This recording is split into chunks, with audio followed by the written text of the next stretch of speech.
اعوذ باللہ من الشیطان الرجیم بسم اللہ الرحمن الرحیم سورہ نساء آیت نمبر 9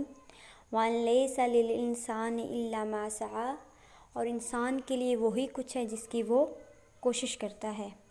آج کی میری ویڈیو کا یہ سورہ نساء کی آیت نمبر 9 ہے۔ اس کے بارے میں اپنا پوائنٹ آف ویو آپ لوگوں سے شیئر کروں گی اور امید ہے کہ آپ لوگوں کو اس سے بہت کچھ سیکھنے کو ملے گا اور آپ لوگوں کا ذہن اس چیز کی طرف راغب ہوگا کہ ہم بھی قرآن پاک کی آیتیں کھول کر ان کا ترجمہ پڑھیں اور ان سے ہم نصیحت حاصل کریں۔ تو سب سے پہلے اگر اس آیت کی ہم ترجمے کی طرف جاتے ہیں، جس کا مطلب یہ ہے کہ انسان کے لیے بے شک وہی کچھ ہے جس کی وہ کوشش کرتا ہے۔ یہ کون فرما رہا ہے ہم سے؟ یہ اللہ پاک کی ذات کا پیغام انسانوں کے لیے دنیا میں بھیجا گیا ہے۔ اللہ پاک ہم سے مخاطب ہو کے فرما رہے ہیں کہ ہے انسان، تمہارے لیے وہی کچھ ہے جس کی تو کوشش کرتا ہے۔ تو پھر بات وہاں پہ آ جاتی ہے کہ ہم کس چیز کی کوشش کرتے ہیں، کیا پانے کی کوشش کرتے ہیں، کتنی ہمارے دل میں دنیا کی زندگی کی انٹرسٹ ہے، کتنا ہماری آخرت کے زندگی پہ اس دن کے لیے فوکس ہے۔ تو یہ ساری چیزیں اس پہ منحصر ہو جاتی ہیں۔ ایک چھوٹی سی آیت لے کے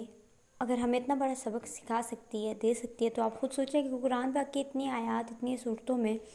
ہمارے لیے کتنے کچھ سبق ہوں گے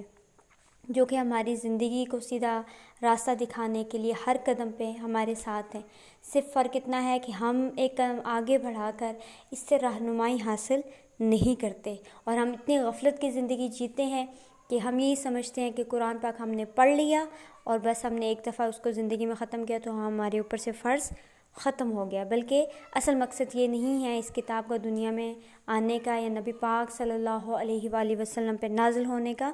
جس کے اصل مقصد اس کا یہ ہے کہ اس کے ذریعے امت مسلمہ یعنی نبی پاک کی اگلی امت کے لیے رہنمائی ہے۔ اللہ پاک کے نبی نے خود جب اس دنیا سے جانے لگے تو انہوں نے کہا کہ آپ لوگوں کی رہنمائی کے لیے میری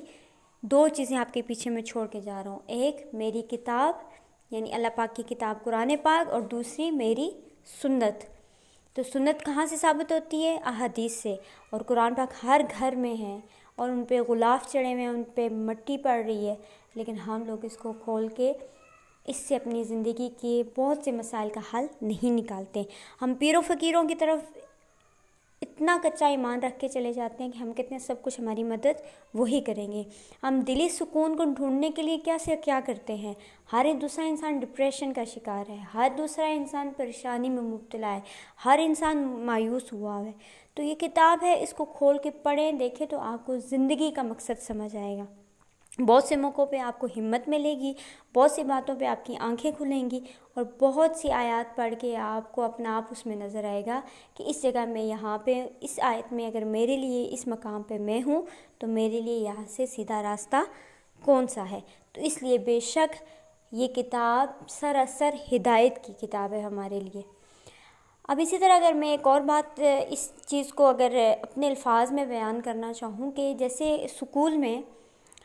ہر اسٹوڈنٹ کی یہ خواہش ہوتی ہے کہ وہ اپنی کلاس ٹیچر کا فیوریٹ بچہ ہو، اس کو کوئی بھی تمغہ ملے، کوئی بھی اس کو گفٹ ملے، کوئی بھی اس کو اس چیز کا عہدہ ملے کہ وہ اپنی ٹیچر کی نظر میں اچھا ہو۔ اگر میں آپ کو اپنی ایک ایکسپیرینس شیئر کروں تو میرا یہ دل کرتا ہے کہ میں قیامت والے دن جب اللہ پاک کے آگے سرخرو ہوں تو مجھے اس نام سے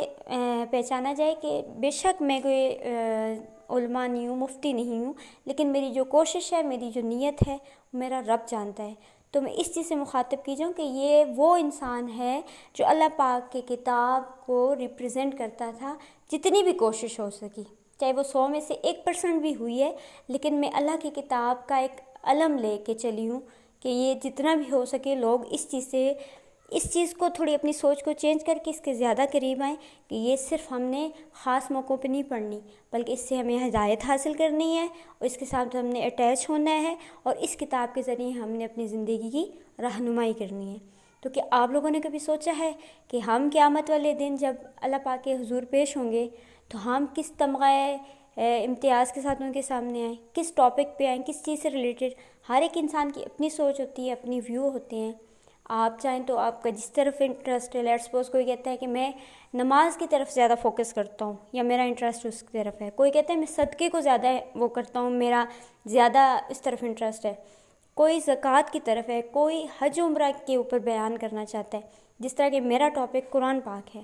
تو آپ اپنی زندگی کی اصلاح کے لیے یہ بھی ایک راستہ اختیار کر سکتے ہیں۔ اگر آپ اس میں سے کوئی بھی ایک ٹاپک لے کے اپنے دین اسلام میں سے اور اس کی آپ خود بھی پیروی کریں اور دوسرے لوگوں کو بھی اس سائٹ پہ راغب کریں کہ وہ بھی اس چیز کی پیروی کریں، تو میرا خیال ہے کہ آپ کی زندگی میں بہت کچھ چینج ہو جائے گا، اسپیشلی آپ کی سوچ چینج ہوگی۔ جو لوگ بات ہوئی ہے ڈپریشن کا شکار ہیں یا پریشان ہوتے ہیں، مایوس ہوتے ہیں، ان کے دل میں اللہ پاک کے ایمان کی ایک الگ سے روشنی آ جائے گی، پھر دنیا کی رونقیں، دنیا کی لالچیں، دنیا کی خواہشیں سب پیچھے رہ جاتی ہیں۔ اگر ایک مقصد ہوتا ہے تو وہ یہی کہ اگر اللہ پاک نے مجھے دنیا میں بھیجا ہے تو میں اس کے احکامات کے مطابق اپنی زندگی گزاروں، تاکہ قیامت والے دن میں اپنے اللہ پاک کے آگے سرخرو ہو سکوں۔ کیوں کہ جب موت کا وقت آ چکا ہوتا ہے انسان کے سر پہ، تو دنیا کے تمام نظام اس سے ختم کر دیے جاتے ہیں، سب کچھ اپنی جگہ رک جاتا ہے، اور وہ دنیا میں اس طرح ہوتا ہے جیسے ایک مسافر۔ تو اسی لیے ہماری نبی پاک کی حدیث میں کیا تھا، نبی پاک صلی اللہ علیہ وآلہ وسلم کی، کہ ہے انسان دنیا میں ایک مسافر کی طرح رہنا، اپنا مال و متاع اتنا بنانا ہے جیسے ایک مسافر کا ہے۔ تو ان کی احادیث سے بھی ہمیں بہت کچھ سیکھنے کو بھی ملتا ہے، اور قرآن پاک کی آیات سے بھی۔ آج کے لیے جتنی بھی میری سیکوینس وائز ویڈیو آ رہی ہیں، اس میں میرا بیسیکلی ابھی یہی ہے کہ میں آپ لوگوں کو قرآن پاک کی اہمیت اور اس کے پڑھنے کی طرف آپ لوگوں کی رجحان کو بڑھاؤں، اور انشاءاللہ آنے والے وقتوں میں قرآن پاک تجوید کے ساتھ اسی ویڈیو اور اسی پلیٹ فارم کے ذریعے آپ کو بتانا بھی سکھاؤں گی، اور آگے تفسیر کی طرف بھی جائیں گے انشاءاللہ۔ السلام علیکم ورحمۃ اللہ وبرکاتہ۔